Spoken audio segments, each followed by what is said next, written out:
1 in 3. That's how many American men will face physical violence, sexual assault, or stalking by an intimate partner. 1 in 3 women worldwide will endure physical or sexual abuse, most often by someone they know. But domestic abuse isn't just bruises.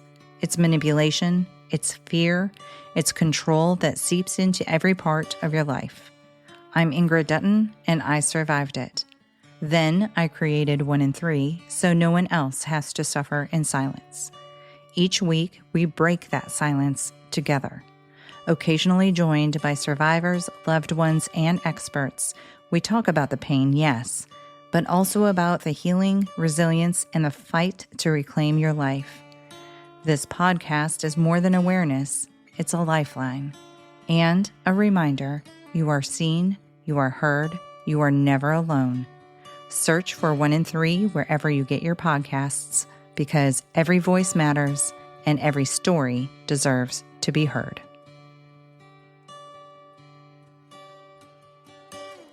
We've mentioned this before, but October is Domestic Violence Awareness Month.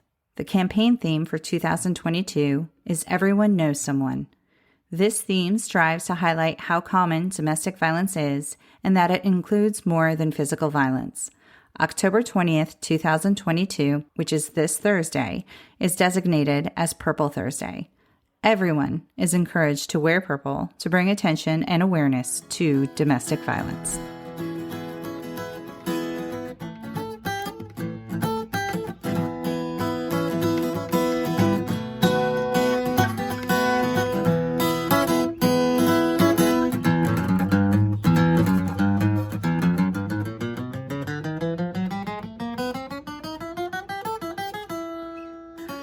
Good morning. Good morning, sister. How are you, sister? I'm doing good. How about yourself? I'm good. So we're back with more domestic violence for domestic violence awareness. Mm-hmm. So once again, we have another anonymous submission. Hang on. I do want to say something else quick. Okay. So we do realize there's other, it's like Hispanic Heritage Month. So we will be honoring that as well. And it was Mental Health Week. I think it was last week, Mental Health Awareness Week. So we do know that there's other stuff, but we feel that these stories are very important enough to share that we keep coming back to them. Yes. And maybe perhaps we discussed maybe you having kind of a summarization after we do these specific situations. You don't remember? No, I was just going to talk about the cycle of abuse, but I think I talked about it. It's also Breast Cancer Awareness Yes, Month. It is. And so yay to all you survivors. Yes. Get your mammograms. Mm-hmm. And if anyone has a situation they want to share, we'll get that in here somewhere. Mm-hmm. All right. So this is another, like I was saying, another anonymous submission. And I will also tell this one from a first person point of view. And before I get started, Jessica, give all the if you or someone you know needs to reach out, the National Domestic Violence Hotline is 1-800-799-7233, which is also 1-800-799-SAFE. You can text START, S-T-A-R-T, to 88788, or you can go to the website, which has a chat feature, and the official website is www.thehotline.org. And the trigger warning stuff. Oh, well, it's a story about domestic violence, so which can include emotional, physical, and sexual abuse. So beware before you jump into this. I had recently separated from my husband of 13 years, the father of my 3 children. He suffered from anxiety and depression, which put a strain on our relationship. But despite his struggles with mental illness, he was always a kind, compassionate, loving, and present dad to his boys. A few months later, I was invited to go on a bike ride by a friend and met him. We knew each other prior, but had never really spoken before. We both arrived to the meeting place first, before our mutual friends, and immediately hit it off. He was married as far as I knew, but within the first 5 minutes, he told me he was in the process of getting divorced. We spent the entire ride, several hours together, stopping to chat at water breaks and pauses in the ride. I thought he was amazing. He was charming, good-looking, funny, athletic, smart, loved the same things as me, had a great career, and was also in the military. I never thought someone like him would be interested in me. I had recently separated, had not dated, or even been interested in dating. I was focusing on myself and my 3 kids and learning to be a single mom while dealing with a divorce from a man who was begging for another chance at our marriage. After the ride, he started reaching out to me via text, soon friended me on Snapchat and Facebook and Instagram, and was soon liking my posts and commenting frequently, giving me attention. A couple weeks later, he asked to meet for a drink. It moved fast from there. He showered me with compliments. I was amazing, his soulmate. We were destined to be together. He has never met anyone like me before. He would talk about times where we had been present at the same race or location and would say how he saw me there and just knew we were meant to be. It was all so perfect. He was perfect, too perfect. I learned that he was still living with his ex-wife. Red flag number 1 that I ignored. He told me they were living in separate rooms, but had been separated for several months, and it was because they were trying to divide everything up and he would be looking for a place to live soon. At first, he told me she was on board with a divorce and knew we were seeing each other. But then he changed tunes to say she was not ready, did not want it, and was crazy. He basically asked me to keep the relationship secret from her and the world. His kids would make comments about, "Mom said." Red flag number 2. The relationship progressed fast. My family knew all about us. He was included in all events, holidays, and functions. I had met his kids and was regularly spending time with them, but hadn't even met his extended family, parents, etc. I wanted to be part of their lives as well. After all, these were the people he loved the most, and I loved him. His parents lived locally, and his sister came to visit. I asked to meet her and spend time with her and his parents. He told me he so badly wanted me to. However, they refused. They were not accepting of me because of lies his crazy ex-wife had told them about me. I told him I would gladly meet with his ex-wife as well, as she knew me prior to him being in the picture, and we had all talked before. He told me she refused. He started to tell me other terrible things she said about me to him, his kids, and his family. He constantly told me how once his family met me, they would love me, that I was so much better than his ex, I was nice, fun, so much like him, and that I just needed to give them time to process the divorce. I'm ashamed to admit it now, but when he compared me to his ex, it always made me feel good about myself. That I was better, prettier, skinnier, more athletic, smarter, had a career I was passionate about, I was independent, a better mom, I was perfect for him, I was real, I wasn't about material things. The sex was so much better. I now realize what a red flag this was and that this is all part of grooming for narcissistic abuse. He was always complimenting me on how I was independent, how I had a career, I was always busy as opposed to lazy, that I was an amazing mom. These are the things he would come to use against me, to tear me down and attack me later down the road. He was grooming me. Like I said, the relationship moved quick. We started traveling together. It was bliss. He was perfect and amazing. He asked me not to post pics of us traveling together on social media. I picked up bits and pieces of him lying to his ex about where he was going and why. The first time he said he was on a military trip. The second, he was on a work trip, and on and on. He said it was to keep her from freaking out. Her friends started contacting me, saying he was cheating on her, that I was a terrible person for dating a married man. I questioned him. His excuse? That she was crazy, all about her image, portraying perfection, codependent, embarrassed to tell her friends she was getting divorced, and they didn't even know. Her closest friends, the ones she had a standing wine night with once a week, didn't know their best friend was getting divorced? What? Yet, I believed him. Wow, his life is so hard trying to deal with his crazy ex and her friends. Why won't they leave us alone? What terrible people they are. Poor him. No wonder he's getting divorced. He would tell me about texts and phone calls and her showing up at his door, which he had moved out by this time, begging for him to take her back. All these things brought me closer to him, made me cling to him, hold on even tighter. After all, I didn't want to lose this amazing man to his soon-to-be ex-wife. The red flags started trickling in, but I brushed them off. We were on a race trip and ran into a man on the plane that I was friends with on social media who said hi to me and called me by name. We got back to our seat and suddenly the anger was turned on. Who is that and how does he know you? I tried to explain, just a friend from racing I knew. He asked to see any conversations between us, then picked it apart saying I had been flirting months ago, before he and I even met. When I spoke to him back and forth a few times via Messenger, I had not been flirting, or at least had not meant it that way. He crossed his arms and pouted. That's the best way to describe what he did. Pout and anger. I was confused. Why was he so angry? I was never interested in this guy. I'm with him. But I apologized. I guess I was flirting. It was before you. I'm sorry. He made me unfriend and block the guy on social media. He was happy again. We were back in love.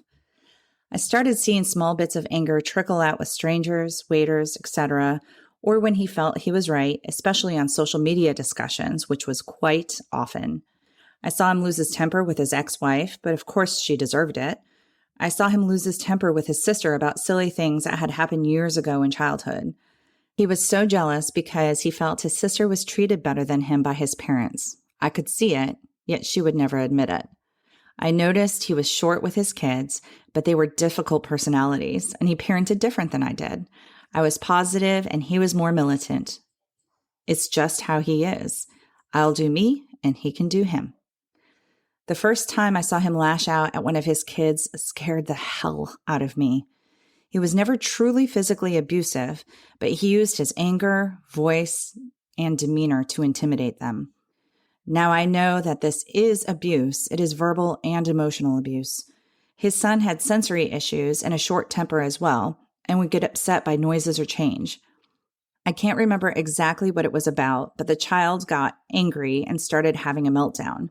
He grabbed his then 5 or 6-year-old by both arms and got right into his face, screaming at him to stop. I could see the fear on the child's face. It scared me. It didn't make sense. How is this going to help him? When I pointed it out, he agreed he had a temper with them, and he told me how he loved how I parented with patience and kindness and mutual respect, and he wanted to be more like me. That was at the beginning. Down the road, my parenting became a weapon he used against me, like everything else he loved about me at first. Classic narcissism. He knew it was one of the most important things to me and used it to tear me apart and hurt me. He had no close friends when we met. He had many acquaintances, and those friends one step away. He was always talking about these friends, yet I only met a few in passing, and it was clear they were mere acquaintances. He also had lots of people he said he did not like. He was constantly saying how he did not like this person or that one, and it was always the other person's fault because of something they did to offend him or make him angry. He would see his old friends getting together, doing things on social media, and get upset and jealous he wasn't invited. He told me all his friends had chosen his ex-wife over him in the divorce. My heart was broken for him. Later, he would tell me that it was my fault that he didn't have any close friends anymore because he had chosen me over them. He would get angry and blame me, saying he had no friends anymore because of me. In December of 2016, the father of my children took his own life. We had never finalized. That is so sad. I know. Okay. I know. We had never finalized the divorce. He was so supportive through that time. He helped me with some legal stuff and told me he was there for me. He felt needed and offered his help in so many ways. It brought us closer. That's a perfect scenario for a narcissist, to feel needed, be needed, to support the ego. His soon-to-be ex's wife's birthday was coming up. He told me she wanted him to come celebrate with her and their boys at dinner, but that I was not welcome. I told him I wasn't comfortable with that, as he had been telling me stories for months about terrible things she had said about me and how she wanted to reconcile with him. We actually had a small argument about it, but he said he understood my feelings and agreed not to go. We were tracking each other's locations on phones by that point, and he told me I was going to go. That is not a normal behavior. in a relationship. No one think that that is okay or a normal behavior unless you put yourself in harm's way with your job that you need to have your location on, but that is not a normal behavior for a healthy relationship. Unless it's like a parent watching their kids where they are. Right, like safety. If it's a safety thing, then yeah. Like when I used to go into bad areas of Orlando, I would turn my location on so you could see me in case I didn't come back out. Right. But in a healthy relationship, location services should not be needed. Okay. Good points. We were tracking each other's locations on phones by that point, and he told me he was going to go for a run. I could see on his phone it was still at his home, but something in my gut did not seem right. He was gone for much longer than a regular run. When he got back from his run, I noticed no run appeared on his online run tracker, which everyone can see, which was completely out of character for him. He was obsessed with posting his workouts for the world to see. I questioned him. He told me he hadn't uploaded it. That was odd because, as I said, that is completely unlike him. My gut was telling me something wasn't right. I went back and questioned him again. Eventually, he admitted he had gone to dinner with his soon-to-be ex-wife and kids and left his phone at home so I wouldn't know. I immediately broke up with him. He lied, and to me, that was also a form of cheating. I was stronger than that. I was not the one to put up with that. I walked away. I wish I had never gone back. He called back, begging for forgiveness. He was sorry. He would never do it again. It was all his fault. I took him back. All was well and perfect again. If anything, we were closer now as we bonded over the hatred of his ex-wife. A week later, we discussed it again, and he changed his tune. He casually and calmly mentioned how if I wasn't so worried and jealous of his ex, he wouldn't have to hide it because I would have let him go. And that there was no reason to be jealous of her. He loved me. I was a soulmate. My gut told me that wasn't right, yet I questioned myself. Maybe I was overreacting. Maybe it was me. Maybe I should have let him go in the first place and not worried too much. After all, he is with me, not her. He tells me terrible things about her, so what am I worried about? He chose me. If I had just let him go, all would have been okay. I was overreacting. I shouldn't worry so much. I ended up apologizing. That was the start to what I now know is gaslighting, projection, and invalidation. 3 huge signs of narcissism. Despite the red flags, things were still going great.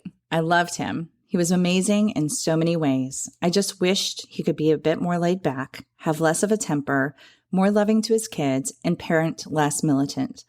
But he was so good to me. We can't have it all. Right around our 2nd anniversary, things seemed to change. His ex-wife started dating again, and he told me she had come to his door and told him he was giving up the hope they would reconcile and was moving on. I was elated. He bought a house on my side of town and planned to move. He had always been what I described as needy. He needed lots of attention, texts, phone calls, time. He would say it was his love language. He would text me constantly at work and expect instant answers. He wanted lots of selfies, emojis, and memes sent to him showing my love for him throughout the day. I introduced him to a friend who was going through a difficult time so he could help her with some legal matters. We also had one particular argument that came to be held against me and brought up many times in the future. I had soccer practice for my kids and was the team manager. It was the first week of practice, and I was stressed about work and getting a team meeting done. He wanted to come up to the fields to hang out. I told him he was welcome, but I had tons of work to do and was stressed out and probably wouldn't be much fun to hang out with. I remember him getting really upset, saying how I didn't give him enough attention and love, and it sounds like I don't want to see him at all. I said no, that wasn't the case, that I had work to get done and I couldn't just hang out, but he was welcome to come if he wanted to. He repeated those words like he would so many times in the future. Welcome to come if I want? That doesn't sound very welcoming. That sounds like you don't want me there. Why don't you want me there? Is there some soccer dad you were trying to impress? What? Where did he get that from? I was thinking. There's a lot of similarities. I'm just between the 2 months behavior. Right. At that point, I was so angry and hadn't yet become versed in narcissism and said, fine, then don't come, stay home. That would come back to haunt me many times later. I got home, we continued to chat, and I ended up apologizing. I am so sorry. I wanted to see you, but was stressed. I should have had you come up. I could have done the work later. And I really felt that way. I felt bad for making him feel unwanted and alone. I thought it was resolved. The next morning, he brought it up again. Who were you hanging out with last night at soccer? He was convinced that I was cheating on him, hanging out with someone at soccer practice and hiding it from him. It turned into a very long, all day, back and forth discussion. I use that term loosely since it was really him lecturing me and me being on the defensive all day long. One of the first long circular arguments that go round and round with the victim being on the defensive and the abuser being on the offensive and nothing ever being resolved. You literally leave the conversation more confused than when you went in. It was also projection on his part. I found out a year later that week was when he started to cheat on me. Later, he would tell me, or more like threaten me, remember that time you told me not to come to soccer practice? That's when I decided I was going to start talking to her. I felt so lonely that night. I just wanted you, but you didn't want me, and it wasn't right, but I looked elsewhere for the love and attention. I don't ever want to do that again. It's not me, never has been. I hate what you made me do. A form. Oh, go ahead. No, blaming her. No, that's cool. Yeah. Yeah. A form gaslighting. of And she put in a form of coercion and abuse and threats. Mm-hmm. I later found out he started a 7-month relationship with a friend I had introduced him to. Okay, let's end this episode here, and we'll pick up again tomorrow. Sounds good. I can't believe how many similarities in the behavior and the thought patterns. It's different, but there's a lot of, it is strange. Yeah. Kind of eerie. Yeah. Red flag is a red flag. All right. Right. See you all tomorrow. Tomorrow. Would it? Sorry, it's a lot of domestic violence. It weighs on you a little bit. Yeah. These women. Hey guys, we know we already said bye, but we did want to bring up, we forgot to bring this up when we were recording, that October 20th, which is this Thursday, is Purple Thursday. Purple Thursday, isn't it? It's Purple Thursday. And Purple Thursday is a day where you wear purple, and it's just a subtle step to bring awareness to the amount of domestic violence that there is out there. Again, domestic violence isn't just physical violence. It's all the abuse, psychological, emotional, and physical, and sexual. But Purple Thursday, October 20th, 2022. We hope to see you out there in your purple. And yes, feel free to post pics and tag us. Oh, we would love that. Yeah, that'd be awesome. Okay. So now for real, bye. Bye.